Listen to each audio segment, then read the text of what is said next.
সেদিন তিনি চাপে পড়ে বলেছিলেন বাপ, এখন চাপ উঠে গেছে, এখন তিনি তার নিজের মতো করে চলছেন। মমতা ব্যানার্জি বাংলার চাপে না পড়লে বাপ বলে না।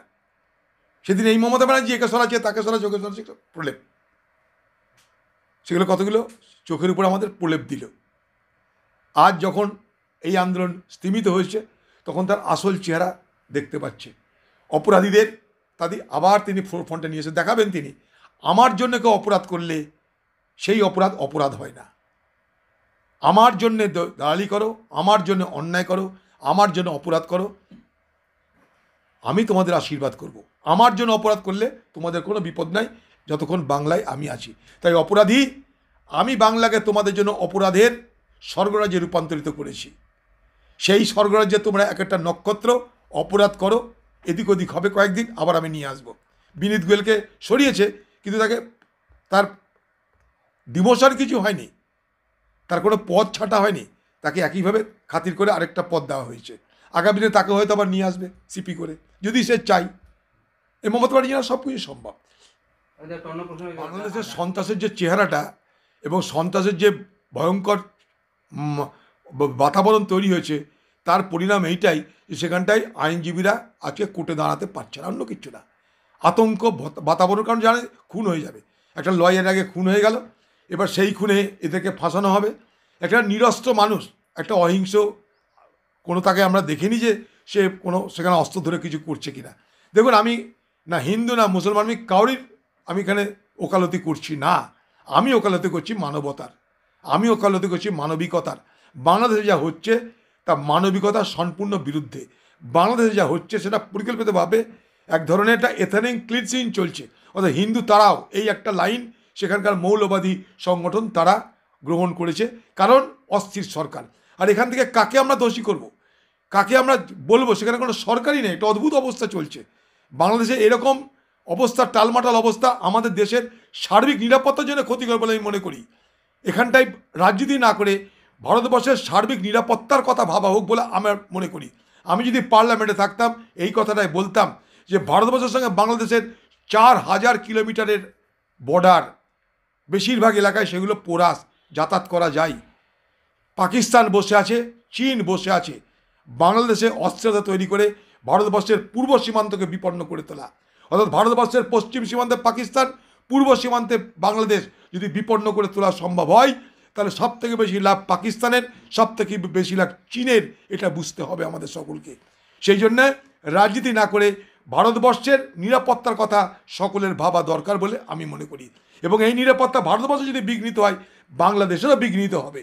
বাংলাদেশে যারা সুস্থ সামাজিক জীবনযাপন করতে চায় বা করে এসেছে, তাদের জীবনে কিন্তু অনেক বেশি বিপদ নেমে আসবে। আফগানিস্তান থেকে শিক্ষা নিন, ইরান থেকে শিক্ষা নিন, মৌলবাদী শক্তি কোথায় কী করে তার উদাহরণ আমাদের সকলের কাছে আছে। পাকিস্তান থেকে শিক্ষা নিন, সেখানকার প্রধানমন্ত্রীকে জেলে ভরে দিচ্ছে, তাকে যদি ছাড়াতে কেউ আসে তার উপরে গুলি চলছে, মৃত্যু হচ্ছে। অতএব দেখে নিন সবাই। মমতা ব্যানার্জি চায় না যে আদানি কাণ্ডে কোনো প্রতিবাদ হোক। আদানি হচ্ছে দিদির কাছের বন্ধু, মোদির কাছের বন্ধু।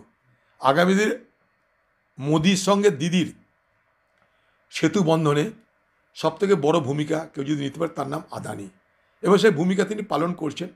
তাই দিদির সঙ্গে মোদির কোনো সংঘর্ষ নেই। তাই দিদি এমন কিছু কাজ করে দেয় আদানি রেগে যায়, দুঃখ পায়। আদানি আর মোদানির মধ্যে এই সম্পর্ক, দিদি আমাদের দিদানি, তিনি রক্ষা করবেন। পশ্চিমবঙ্গের মুখ্যমন্ত্রী নিজে তার যে গদি, সেই গদির নিরাপত্তাহীনতায় ভুগছেন। তাই তিনি নানাজনকে তার বিরোধী, তার শত্রু, তার ক্ষতিকর সংস্থা হতে পারে, ব্যক্তি হতে পারে বলে মনে করছেন। এটা হয় কি, দীর্ঘদিন ক্ষমতায় থাকতে থাকতে যারা দীর্ঘদিন ক্ষমতায় থেকে স্বেচ্ছাচারী সরকার পরিচালনা করে, স্বৈরাচারী মানসিকতা অবলম্বন করে, তাদের মধ্যে এক ধরনের সন্দেহবাতিকতা জন্ম নেয়। স্কেপটিক হয়ে যায় তারা ভাবে এই বুঝি এখান থেকে বিপদ আসছে, ওই বুঝি ওখান থেকে বিপদ আসছে, ওই বুঝি সেখান থেকে বিপদ আসছে। এরকম কাল্পনিক বিপদের কথা ভেবে তারা সেগুলোকে রোখার জন্য চেষ্টা করে। সেই ভাবনা থেকেই তার নিজের খোকাবাবুকে সে আস্তে আস্তে সাইড করছে, মানে তাকে আস্তে আস্তে কার্ভ করছে, তার প্রভাব প্রতিপত্তিকে ছেটে দিচ্ছে। তাকে পশ্চিমবঙ্গের রাজনীতিতেও ছাঁটা হচ্ছে, দিল্লির রাজনীতিতে তাকে মুখপত্র করে বলা হলো, কিন্তু তাকে কোনো অধিকার দেওয়া হবে না, তাকে ছাঁটা হচ্ছে, অর্থাৎ তিনি ভয় পাচ্ছেন। ঠিক একইভাবে এই যে আইপ্যাক পশ্চিমবঙ্গের তৃণমূলের পার্টির সবথেকে বড় বিশ্লেষক হিসাবে বারবার নিজের সফলতা প্রমাণ করেছে, ঘটনাচক্রে সেই আইপ্যাকের সঙ্গে জড়িত অনেক বেশি খোকাবাবু। তাই আইপ্যাককেও দিদি ভয় পাচ্ছে, কারণ যেখানে যেখানে খোকাবাবুর কোনো পদচিহ্ন আছে, খোকাবাবুর যেখানে যেখানে সংস্পর্শ আছে, খোকাবাবুর যেখানে যেখানে হস্তক্ষেপ আছে, দিদি সেগুলোকে বন্ধ করে দিতে চাইছেন, সেগুলোকে খতম করতে চাইছেন, সেগুলোকে সমাপ্ত করতে চাইছেন। এবং এইভাবেই স্বৈরাচারী মানসিকতা গোটা দলের উপরে তিনি আবার নতুন করে চাপাতে চাইছেন। একটা প্রভুত্ববাদী মানসিকতা তিনি আবার নতুন করে তার দলের সর্বত্র তিনি কায়েম করতে চাইছেন। এটা হচ্ছে বাংলা কথা, শুনে নিন। দেখুন, এই সরকারের দ্বিচারিতাটা লক্ষ্য করুন।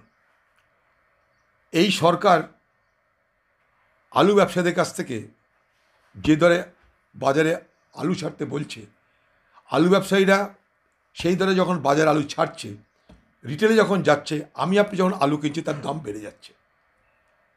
অর্থাৎ সেখানটা দায়িত্ব রাজ্য সরকারের, সে রাজ্য সরকার ব্যর্থ হচ্ছে।